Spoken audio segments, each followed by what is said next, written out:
ನಮಸ್ಕಾರ, ಇಂಡಿಯಾ ಫಸ್ಟ್ಗೆ ಸ್ವಾಗತ. ನಾನು ರಾಹುಲ್ ದಯಾನ್. ಬಿಹಾರ ಫಲಿತಾಂಶ ಕಾಂಗ್ರೆಸ್ ಹೈಕಮಾಂಡ್ ಅನ್ನೇ ಬೆದರಿಸಿದೆ. ರಾಜ್ಯ ಕೈಪಾಳ್ಯದಲ್ಲಿ ಕಂಪನ ಎಬ್ಬಿಸುವ ಸುದ್ದಿ ಸಿಕ್ಕಿದೆ. ಸಂಪುಟ ಪುನಾರಚನೆಗೆ ಕಡೆಗೂ ರಾಹುಲ್ ಗ್ರೀನ್ ಸಿಗ್ನಲ್ ಸಿಗ್ತಾ ಇದ್ದಂತೆ ಸಿದ್ದು ಕ್ರಾಂತಿ ಗೆದ್ದು ಬೀಗಿದ್ದಾರೆ. ಡಜನ್ಗೂ ಹೆಚ್ಚು ಸಚಿವರಿಗೆ ಶಾಕ್ ಸಿಗ್ತಾ ಇದ್ದು ಹಲವರಿಗೆ ಲಕ್ ಹೊಡೆಯಲಿದೆ.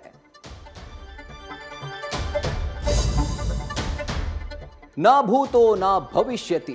ಜೆಡಿಯು ಹೇಳಿದಂತೆ ಇದು ಅಭೂತಪೂರ್ವ ಅಸಾಮಾನ್ಯ ಗೆಲುವು. ಆದರೆ ಮಗಧ ಸಿಂಹಾಸನಕ್ಕೆ ದೊರೆ ಯಾರು ಅನ್ನೋದೇ ಯಕ್ಷ ಪ್ರಶ್ನೆ. ನಿತೀಶ್ ಸಿಎಂ ಅಂತ ಪೋಸ್ಟ್ ಹಾಕಿ ಡಿಲೀಟ್ ಮಾಡಿ ಜೆಡಿಯು ಮೌನಕ್ಕೆ ಬಿದ್ದಿದೆ. ಬಿಜೆಪಿ ಮಹಾರಾಷ್ಟ್ರ ಆಟ ಆಡುತ್ತಾ ಅನ್ನೋ ಚರ್ಚೆ ಶುರುವಾಗಿದೆ.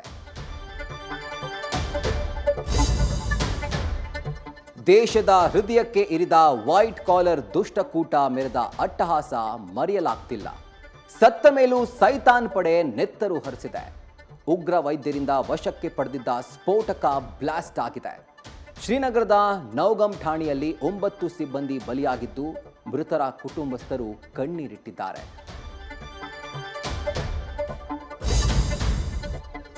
ಇದು ಸ್ನೇಹವೋ ಪ್ರೀತಿಯೋ, ಆದರೆ ಮುರಿದು ಬಿದ್ದ ಗೆಳೆತನ, ಹಳತಿದ ಸಂಬಂಧ, ಮೂಡಿದ ವಿರಸ ಠಾಣೆ ಮೆಟ್ಟಿಲು ಹತ್ತಿಸಿದೆ. ಸ್ಯಾಂಡಲ್ವುಡ್ ನಟಿಗೆ ಕಿರುಕುಳ ನೀಡಿದ ಆರೋಪದಲ್ಲಿ ಉದ್ಯಮಿ RV ರೆಡ್ಡಿಯನ್ನ ಏರ್ಪೋರ್ಟ್ನಲ್ಲಿ ಅರೆಸ್ಟ್ ಮಾಡಲಾಗಿತ್ತು. ಈ ಆಟದಲ್ಲಿ ಮತ್ತೊಬ್ಬ ನಟಿಯ ಸಾಥ್ ಇತ್ತಂತೆ.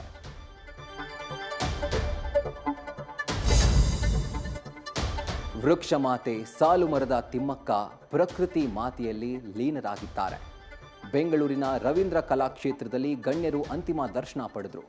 ಬಳಿಕ ಜ್ಞಾನ ಭಾರತೀಯ ಕಲಾಗ್ರಾಮದಲ್ಲಿ ಸಕಲ ಸರ್ಕಾರಿ ಗೌರವದೊಂದಿಗೆ ಅಂತ್ಯಕ್ರಿಯೆ ನೆರವೇರಿತು.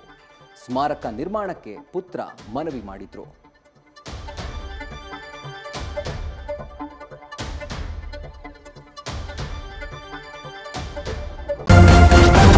ನ್ಯೂಸ್ ಫಸ್ಟ್, ನಿರ್ಭೀತಿಯಿಂದ ನಿಮ್ಮ ಪರವಾಗಿ.